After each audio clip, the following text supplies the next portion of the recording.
Hi hello ನಮಸ್ಕಾರ good morning.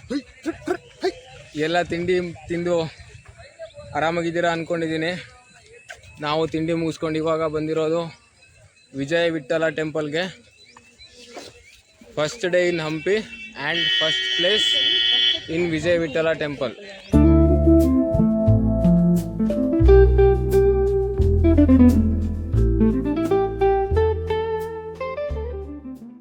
ವಿಜಯ ವಿಠಲ ಟೆಂಪಲ್ಗಿಂತ ಸ್ವಲ್ಪ ಹಿಂದೆ ಪುಷ್ಕರಣಿ ಇದೆ, ಅಲ್ಲಿ ನೋಡಿಕೊಂಡು ಆಮೇಲೆ ವಿಜಯ ವಿಠಲ ಟೆಂಪಲ್ಗೆ ಹೋಗೋಣ ಬನ್ನಿ.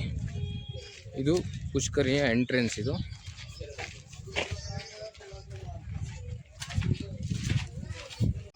ಇದು ಪುಷ್ಕರಣಿಯ ವ್ಯೂ ತುಂಬ ಚೆನ್ನಾಗಿದೆ. ಇಲ್ಲಿ ಹಿಂದೆ ಕಲ್ಲಿನ ಬೆಟ್ಟ, ಫುಲ್ಲು ಬಂಡೆಗಳ ಬೆಟ್ಟ ಇದೆ. ಮಧ್ಯೆ ಒಂದು ದೇವಸ್ಥಾನ ಇದೆ, ಇವಾಗ ಅದು ಮುಳುಗೋಗಿದೆ. ಯಾವ ದೇವರಿದೆ ಅಂತ ಕಾಣಿಸ್ತಾ ಇಲ್ಲ, ನಿಮಗೆ ಕಾಣಿಸಲ್ಲ ಇವಾಗ ಬಂದರೆ. ಸುತ್ತಲೂ ಕಲ್ಲಿನ ಮಂಟಪಗಳಿದ್ದಾವೆ. ಸೊ ಇವಾಗ ನಾವು ವಿಜಯ ವಿಠಲ ಟೆಂಪಲ್ನ ಎಂಟ್ರೆನ್ಸ್ ಹತ್ರ ಇದ್ದೀವಿ. ವಿಠಲ ಟೆಂಪಲ್ನ ಕಟ್ಟಿಸಿದ್ದು ವಿಜಯನಗರ ಸಾಮ್ರಾಜ್ಯದ ದೊರೆಯಾದಂತಹ 2ನೇ ದೇವರಾಯ. ಅದಾದಮೇಲೆ ಕೃಷ್ಣದೇವರಾಯ ಇದನ್ನು ಸ್ವಲ್ಪ ಎಕ್ಸ್ಪ್ಯಾಂಡ್ ಮಾಡಿದ್ದಾನೆ. ಒಳಗಡೆ ತೋರಿಸ್ತೀನಿ ಆಮೇಲೆ ವ್ಯೂ ಹೆಂಗಿದೆ ಅಂತ.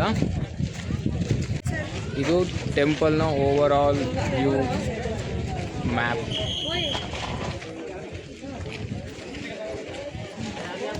ಸೊ ಈ ಗೋಪುರದಲ್ಲಿ ಪಿಂಕ್ ಕಲರ್ ಏನಿದೆಯಲ್ಲ ಅದನ್ನು ಗೌರ್ಮೆಂಟು ರೀಕನ್ಸ್ಟ್ರಕ್ಷನ್ ಮಾಡಿದ್ದಾರೆ. ಬ್ಲ್ಯಾಕ್ ಇರೋದು ಮಾತ್ರ ಒರಿಜಿನಲ್ ಒಂದು. Because of some heavy vehicles ಇದು ವೈಬ್ರೇಟ್ ಆಗಿ ಗೋಪುರ ಎಲ್ಲ ಕಿತ್ತೋಗಿದೆ. ಇವಾಗ ಅದನ್ನು ಪ್ಯಾಚ್ ವರ್ಕ್ ಮಾಡಿದ್ದಾರೆ. ವಿಜಯನಗರ ಸಾಮ್ರಾಜ್ಯದಲ್ಲಿ ಇಲ್ಲಿ ಮುತ್ತು, ರತ್ನ, ವಜ್ರ, ವೈಢೂರ ಎಲ್ಲವನ್ನು ವ್ಯಾಪಾರ ಇದು 2 ಅಂತಸ್ತಲ್ಲಿ ಇತ್ತಂತೆ.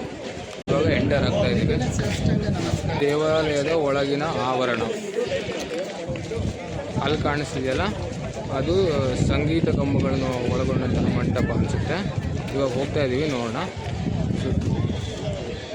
ಇದು ಸ್ಟೋನ್ ಚಾರಿಯಟ್, ಕಲ್ಲಿನ ರಥ ಮತ್ತು ಮಂಟಪ. ಈ ಕಡೆ ಮಂಟಪ ಇದೆ. ಇದು ಗೋಪುರ ಒಳಗಡೆಯಿಂದ.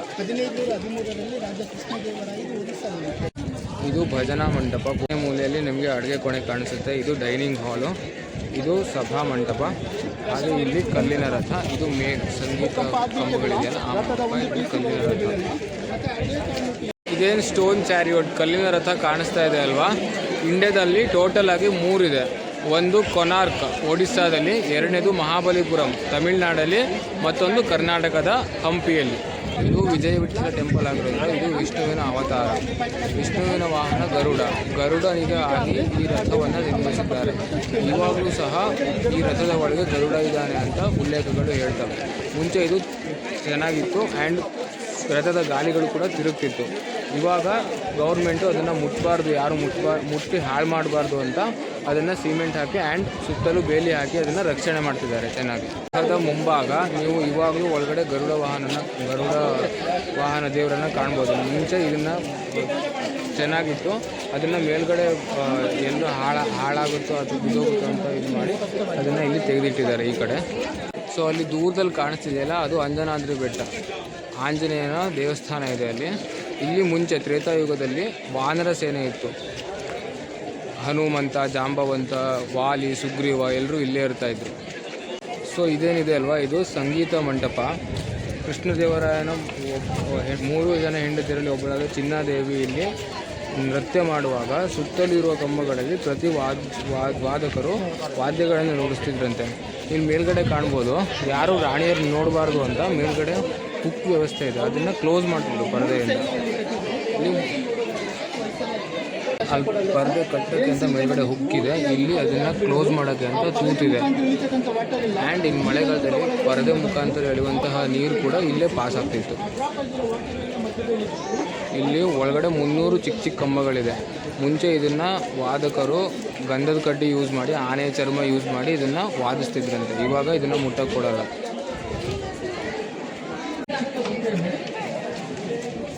ಕೆತ್ತನೆ ನೋಡಿ ಎಷ್ಟು ಚೆನ್ನಾಗಿದೆ ಎಲ್ಲ ಕಡೆ.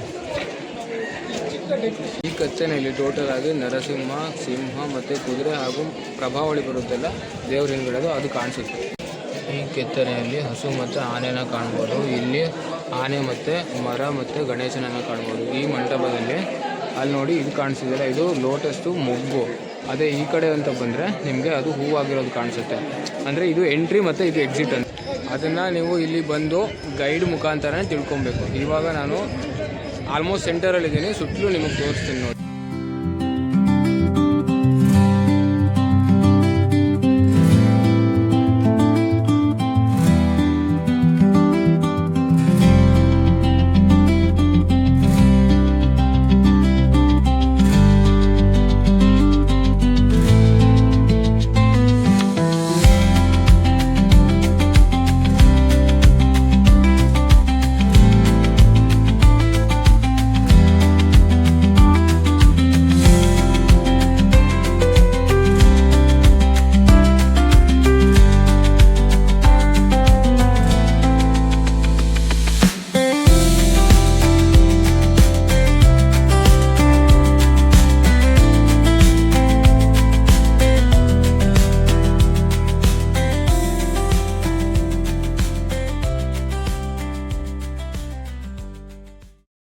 ಇದೆಲ್ಲ ಆಗಿನ ಕಾಲದ ಶಾಸನಗಳು.